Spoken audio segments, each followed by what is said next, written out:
Lucas es nacido en Argentina, 33 años, licenciado en Kinesiología y Fisiatría. Desde 2015 está con Evolucionar, estamos también sumándonos todos y creciendo juntos y tratando de investigar y tratar de generar cosas y conocimientos nuevos. Así que en eso estamos, liderados un poco y gran parte por Lucas. Él trabajó en su comienzo con estimulación magnética transcraneal, así que ya arrancó desde el principio ahí.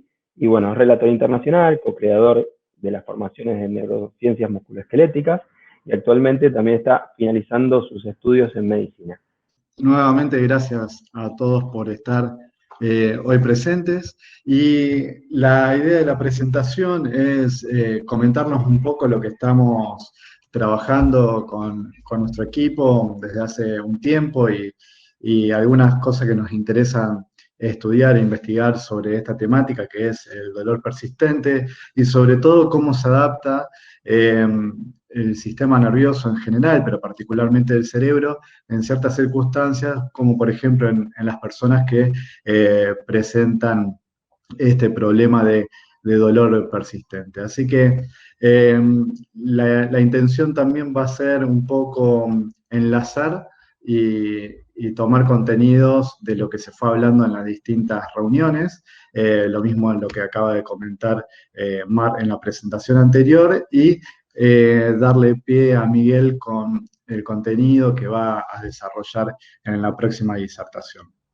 Así que bueno, ya que vamos a hablar de redes neuronales complejas, les presento primero mis redes para el que quiera buscar algo más de información que por ahí compartimos, así que bienvenidos. Y les voy a comentar cómo vamos a desarrollar el tema. Vamos a empezar primero hablando sobre lo que son los sistemas, algunas características generales de lo que es un sistema. De ahí vamos a intentar describir brevemente a las redes neuronales, cómo se organiza, sobre todo la conectividad, y a partir desde este punto vamos a empezar a hacer un breve repaso de algunas adaptaciones cerebrales que suceden en el dolor persistente y algunos puntos de vista con respecto a estas adaptaciones cerebrales, y sobre todo intentar de hacer una bajada a la clínica. A tener en cuenta, yo voy a hablar mucho sobre el cerebro, sobre cómo se va modificando y relacionando y vinculando a estas redes cerebrales, pero tenemos que tener siempre en cuenta que estamos hablando de un ser humano, ¿sí? El ser humano es un sistema dinámico complejo en sí y no lo podemos reducir a simplemente lo que pensamos que pasa en el cerebro, ¿sí? Pero consideramos que es importante que tengamos en cuenta algunas cuestiones que la evidencia nos muestra, pero también sabiendo las limitaciones que tiene esta evidencia. Una vez hecha esta aclaración, vamos a empezar a comentar sobre algunas características de los sistemas. En líneas generales, todos sabemos que un sistema es un conjunto de elementos que interactúan entre sí para alcanzar un objetivo determinado. Como primera medida, hay una influencia mutua entre los elementos, ¿sí?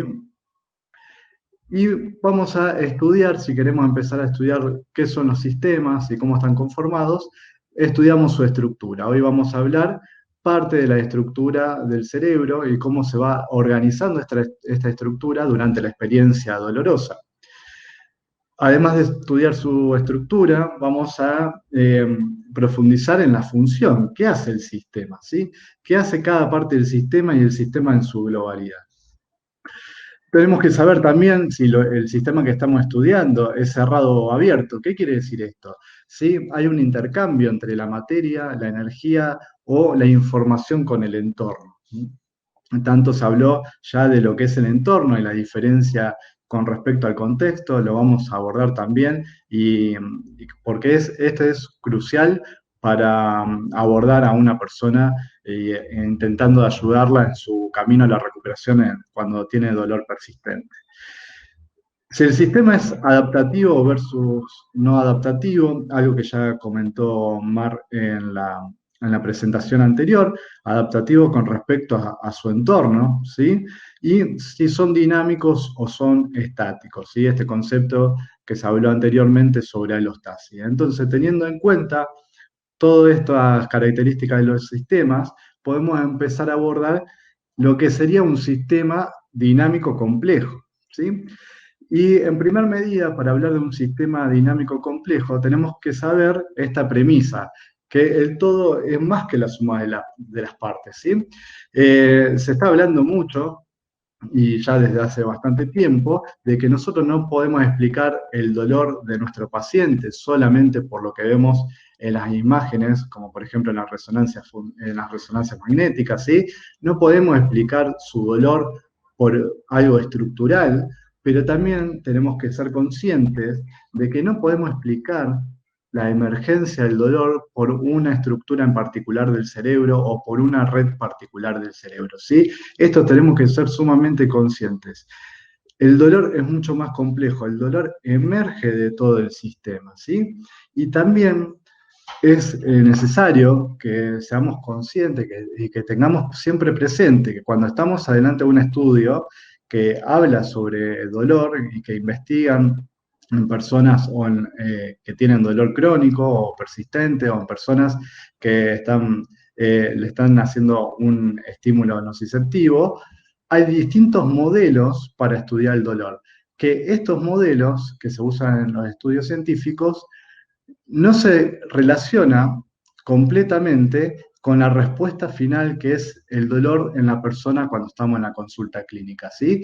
Ese dolor es mucho más complejo, esa emergencia del sistema es mucho más complejo que hoy por hoy, por lo menos con las tecnologías actuales, nos cuesta poder llegar a tener una visión total de esa emergencia. Otra característica de los sistemas dinámicos complejos son las fluctuaciones, ¿sí? Esta fluctuación entre orden y desorden, como dicen algunos autores, que en realidad lo que se está hablando es sobre la entropía cerebral. Y esto va a ser muy importante para nosotros, los fisioterapeutas, los kinesiólogos que trabajamos con personas con dolor, también para los entrenadores que trabajan con personas que están pasando por un proceso de dolor. ¿Qué es la entropía? La entropía es la cantidad posible de configuraciones de microestados de interacciones entre las redes activas. ¿Qué quiere decir esto? Que las redes cerebrales, que ya la vamos a estudiar un poquito más adelante, van a estar fluctuando entre ellas y van a estar sincronizadas. La mayor cantidad de microestados en cada momento es lo que se le va a llamar entropía. Se cree que esta entropía, esta forma de organizarse en fluctuaciones de actividad, se utiliza o el sistema lo utiliza para optimizar el procesamiento de la información, o sea, para procesar lo que es este evento que es la percepción. Si vamos a hablar de lo que es un sistema dinámico complejo, no nos podemos olvidar de este fenómeno, y sobre todo si vamos a hablar de personas con dolor persistente, que es la autoecoorganización. El sistema se autoorganiza, pero no nos podemos olvidar que está inmerso en un medio ambiente, que modifica el medio ambiente en el que está, pero a su vez el medio ambiente lo modifica el sistema, ¿sí? Y tenemos que tener en cuenta que esto tiene un valor temporoespacial, ¿sí? La historia del sistema va a influir sobre esa autoorganización, ¿sí? El espacio también, y también otros sujetos que son parte del medio van a influir en la autoorganización de este sistema, como nosotros influimos en la autoorganización de otros sistemas, como pueden ser otras personas, ¿sí? Entonces, que tengamos en cuenta cuando estamos en un vínculo terapéutico, que nosotros estamos ayudando a este sistema, o por lo menos es lo que deberíamos pretender, a autoecoorganizarse. Bueno, una vez hablado de las características de los sistemas, vamos a comentar algunas cosas breves, algunas nociones básicas sobre lo que son las redes neuronales. Y para hablar de las redes neuronales, tenemos que comentar un poco lo que es la conectividad.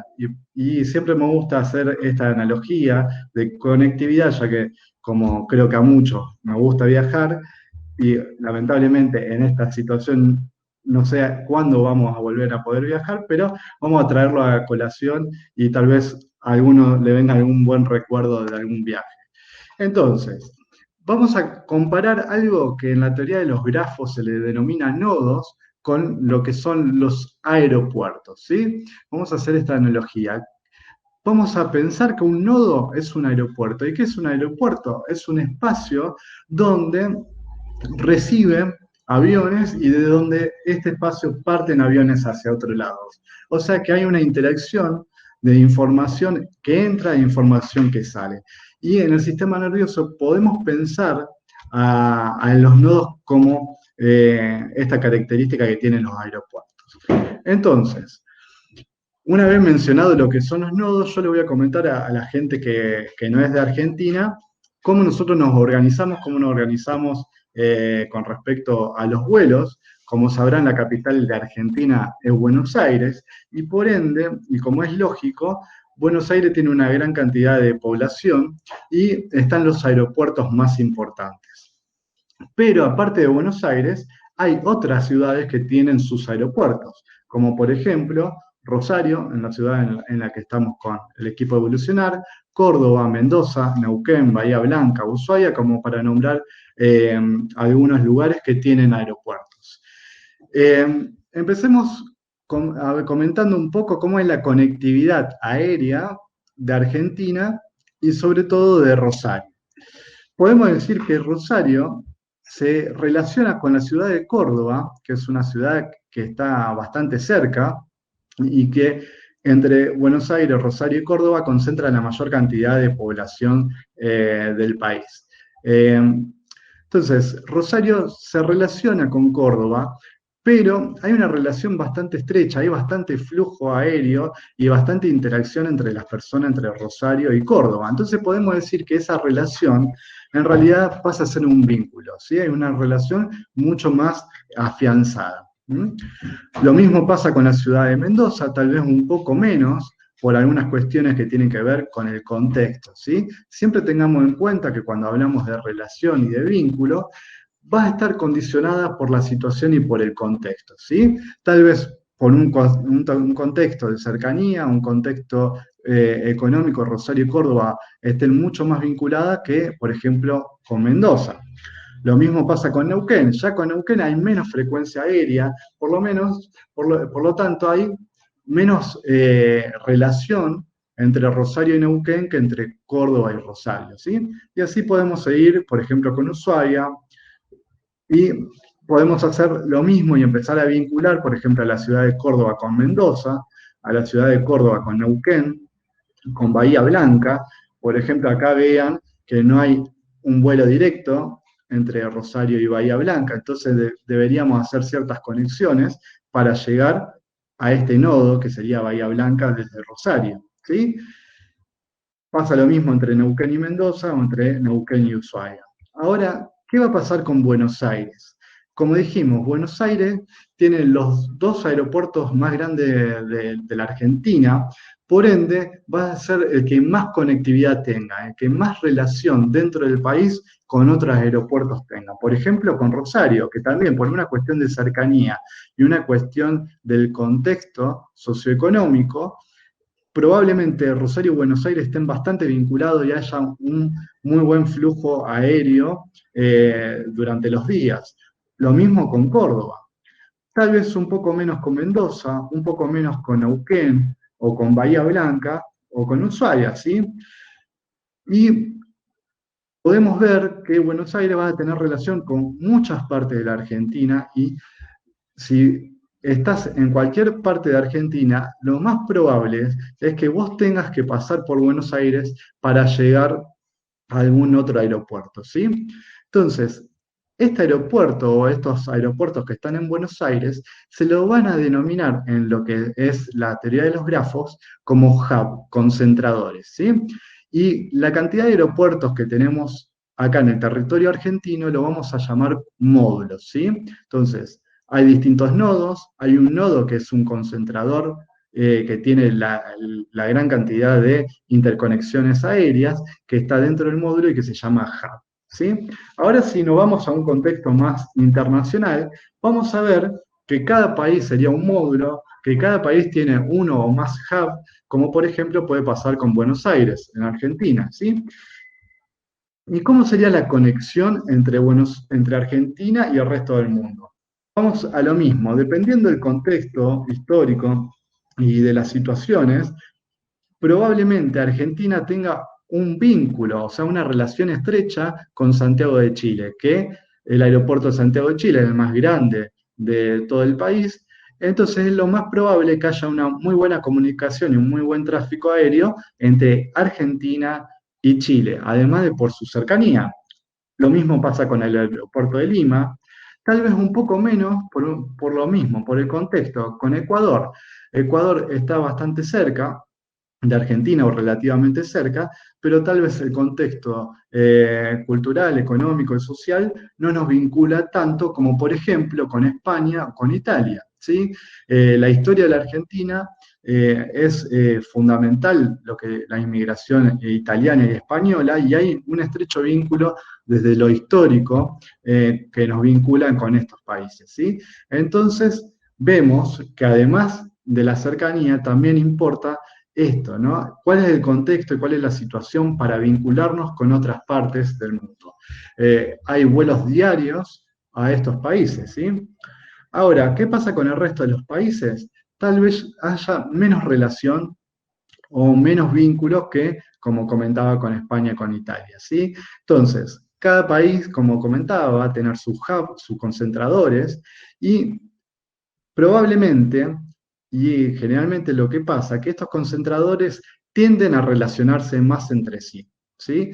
Eh, Esto es muy importante para la teoría de los grafos y de los concentradores. Por ejemplo, es mucho más probable que tengamos un vuelo directo de Buenos Aires a Madrid que desde Rosario a Madrid, ¿sí? Por una cuestión de que los concentradores, los hubs, tienden a relacionarse y generar vínculos más estrechos. También, como verán y como sabrán cuando viajan, que cuando queremos llegar a algún país en particular o a alguna zona en particular, tenemos que hacer escala. Y esto pasa también cuando estudiamos la conectividad a través de los grafos. Tal vez, por ejemplo, para llegar a Islandia o para llegar a China desde Argentina, necesitemos hacer escala en otros hubs, como puede ser Madrid, como puede ser Roma. Entonces, ¿qué tiene que ver todo esto con las redes neuronales? Ahora lo vamos a ver, pero creo que ya algo están sospechando. Antes de empezar a hablar de la conectividad de las redes, traigo a colación un autor que nos gusta mucho, que es Donald Hebb, que dijo que cuando dos neuronas se activan juntas, tienden a permanecer juntas, y ahora se sabe también que tienden a morir juntas. Vamos de nuevo, cuando dos neuronas se activan juntas, sí, se genera una relación. Si esta relación es beneficiosa para el sistema, se empieza a enrobustecer, a hacer una potenciación a largo plazo y a generarse un vínculo entre estas neuronas, y van a tender a permanecer juntas a lo largo de la vida del sistema. También van a tender a morir juntas, ¿sí? Y esto se ve mucho en los estudios actuales, en enfermedades neurodegenerativas, pero también en procesos como por ejemplo en la depresión y en el dolor persistente. Entonces, un grupo de neuronas que se activan juntas, tal vez por su cercanía en un principio, van a conformar nodos, y estos nodos van a empezar a interactuar con nodos más lejanos, de acuerdo al contexto y de acuerdo a la situación. Entonces, esto que le voy a comentar es bastante importante para nosotros. ¿Por qué? Porque decimos que los nodos se interconectan entre sí para formar los módulos, ¿sí? Módulos de redes. Y estas redes, a su vez, se van a comunicar, se van a relacionar o vincularse entre sí por algunos principios. Por ejemplo, el principio de cercanía. Si dos redes o dos grupos de nodos están cerca entre sí, es mucho más probable que haya alguna relación. Si esta relación, como dijimos, por el contexto, por la situación, se perpetúa en el tiempo, probablemente se haga más robusto y se genere un vínculo. También otro principio puede ser por la función. Si estas redes se interactúan para cumplir una función determinada en el sistema, es más probable que haya una comunicación y haya un refuerzo de esa conectividad, ¿sí? Y algo que es importante a tener en cuenta, que estas redes, que a su vez estos nodos pueden participar en otras redes, ¿sí? Y no son exclusivas de una única red, y acá es donde viene toda la complejidad cuando estudiamos dolor persistente. También se puede comunicar y conectar y reforzar su conexión y su relación a través de la probabilidad. Cuando distintos módulos cerebrales están relacionados entre sí y hay, por un contexto, por una situación determinada, mayor probabilidad de que trabajen juntas, tienden a reforzar ese vínculo, tienden a reforzar esa conectividad, ¿sí? Ahora vamos a ver qué va pasando y cómo se van a ir modificando este sistema a lo largo del tiempo en las personas con dolor persistente. Entonces podemos ver que a través de la teoría de los grafos se puede empezar a estudiar esta dinámica de la conectividad del cerebro que va a ir cambiando y se va a ir modulando a lo largo del tiempo. Entonces, hablamos ya de los sistemas, de las redes neuronales, dijimos brevemente cómo puede ser su organización y ahora vamos a mencionar algunas adaptaciones cerebrales que suceden en el dolor persistente. Hay muchos modelos, como les comentaba, para estudiar el dolor, pero uno de los modelos que están teniendo más énfasis en la actualidad es estudiar las redes en reposo. ¿Cuáles son las redes en reposo?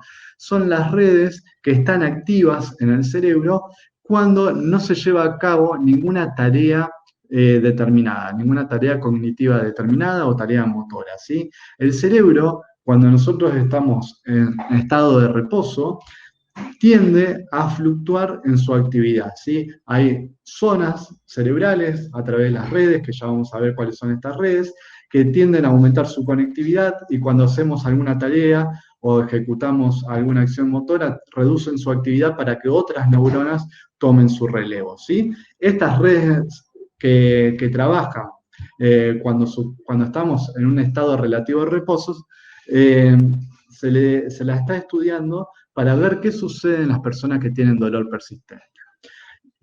Y dentro de estas redes, la que más énfasis se están haciendo en los estudios son las redes por defecto o las redes por default. ¿Qué son las redes por default? Es un conjunto de nodos que están interconectados entre sí, que involucran distintas regiones cerebrales y que están coordinadas sobre todo con las redes atencionales, ¿sí? Hay una sincronización entre las redes por default y las redes atencionales. Cuando nosotros estamos llevando a cabo una tarea ejecutiva, ¿sí?, que requiera de nuestra atención, las redes por default tienen que disminuir su actividad para que estas otras redes puedan empezar a trabajar. Ahora, cuando esta tarea se termina, lo normal, lo lógico, tendría que ser que las redes por default aumenten su actividad tomando ese relevo, ¿sí? Entonces, decimos que son áreas que están sincronizadas, que están activadas durante un reposo relativo y que disminuye su actividad durante tareas determinadas.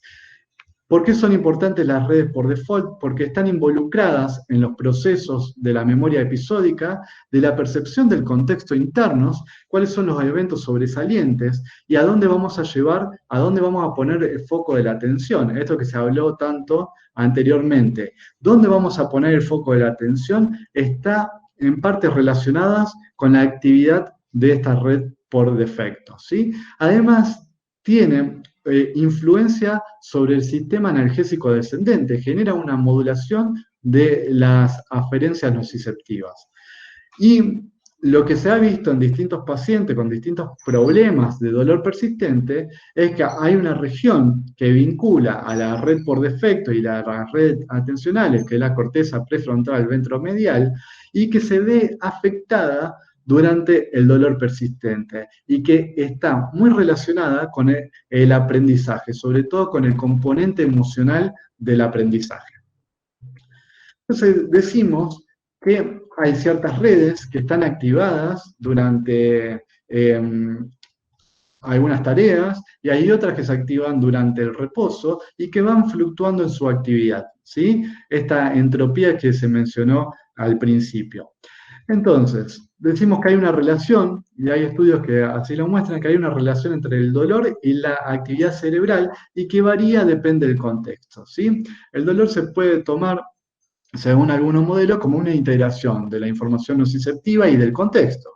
Y lo interesante de los estudios que se están haciendo cuando están estudiando los ritmos cerebrales de distintas regiones corticales, están viendo que, por ejemplo, cuando la información nociceptiva pasa sobre todo y activa áreas sensorio-motrices principalmente, hay una actividad de frecuencia baja, una actividad de gamma, hay una fluctuación determinada de frecuencia lenta en la corteza somatosensorial que va a influir sobre la actividad de regiones corticales que tienen que ver con la cognición y que tienen que ver con la emoción, lo que va a confluir en una percepción determinada, una emergencia determinada del dolor. Pero también se vio que dependiendo del contexto en el que se perciba esta amenaza, ¿sí? Dependiendo del contexto, áreas emocionales o áreas cognitivas van a influir a través de otras frecuencias de fluctuaciones sobre la entrada de la corteza somatosensorial. O sea que van a modular esta actividad de regiones límbicas, regiones cognitivas, la entrada nociceptiva para generar una percepción determinada del dolor.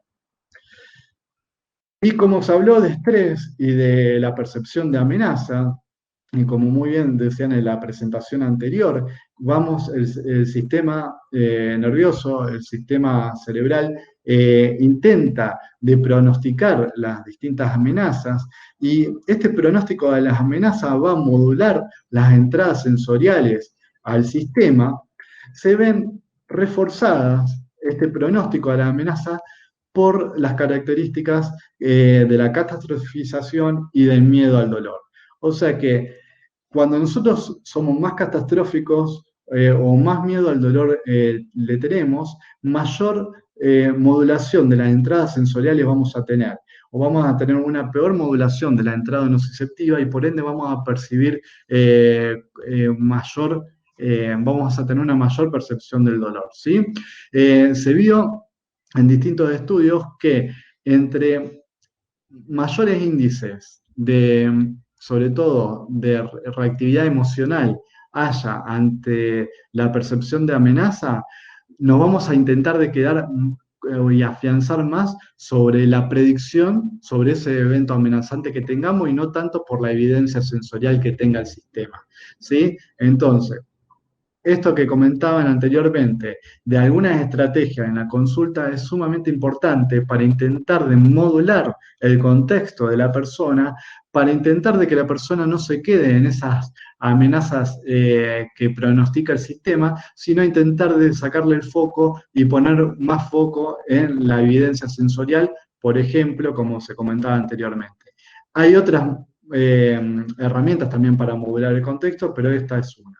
¿Y por qué comento esto? Porque se vio que la conectividad previa influye sobre la percepción de la amenaza. O sea, la actividad de la fluctuación previa de ese sistema va a influir si nosotros percibimos más o menos la amenaza, ¿sí? Y esto se vio en distintos estudios, pero también se vio que las personas que tienden a lo largo del tiempo a ser más vigilantes, hipervigilantes, o a tener más ansiedad, tienden a aumentar la conectividad de las redes de relevancia, que se le llama, que son las redes de neuronas, las redes cerebrales que están involucradas en la percepción y en la detección de ese evento amenazante, si se tienden a enrobustecer y a perfeccionarse a expensas de regiones que tienen que ver con la modulación de la percepción de la amenaza a nivel nociceptivo, ¿sí? Entonces vemos que acá hay una forma de autoorganización, ¿sí?, de cómo nosotros vamos percibiendo la amenaza. Hay muchos procesos que van pasando a lo largo de estas dinámicas de redes cerebrales durante el dolor persistente. Uno, por ejemplo, un ejemplo de autoorganización cerebral lo vemos en las redes visuales. Hay estudios que muestran que las personas con dolor lumbar crónico presentan un aumento de la conectividad de las redes visuales con respecto a regiones que tienen que ver con el procesamiento sensorial o redes motoras. Y según estos autores, establecen ciertas hipótesis de por qué nosotros vamos a autoorganizarnos de esta manera y nuestras redes visuales tienen mayor conectividad durante un proceso de dolor persistente. En primer lugar, como se decía en la presentación anterior, tal vez para perfeccionar el sistema, para intentar detectar lo antes posible las amenazas que puedan afectar este equilibrio del sistema, ¿sí? Entonces, nos vamos volviendo más expertos en detectar en nuestro entorno esas amenazas o esas posibles amenazas. Además, vamos a generar una mayor integración sensorial, ¿sí? A nivel de las redes cerebrales. Pensemos que cuando hablamos de dolor, no solamente podemos pensar en áreas sensoriales o sensoriomotrices, sino que hay una integración de las redes visuales, de las redes sensoriales, las redes motoras, las redes auditivas y las redes emocionales y cognitivas para esa experiencia del dolor, ¿sí? Se genera un aumento de la conectividad de las redes visuales de ciertos nodos o ciertas regiones de las redes visuales con M1. ¿Y por qué puede ser esto? Para mejorar el comportamiento de evitación que se hablaba antes y mejorar la reacción de ajustes que nosotros podamos hacer de cómo acomodarnos, cómo adaptarnos a esa situación en la que estamos para proteger el sistema, ¿sí? Es un proceso de autoadaptación a través de foco de la atención y de reorganización de nuestra adaptación, si se quiere, motriz.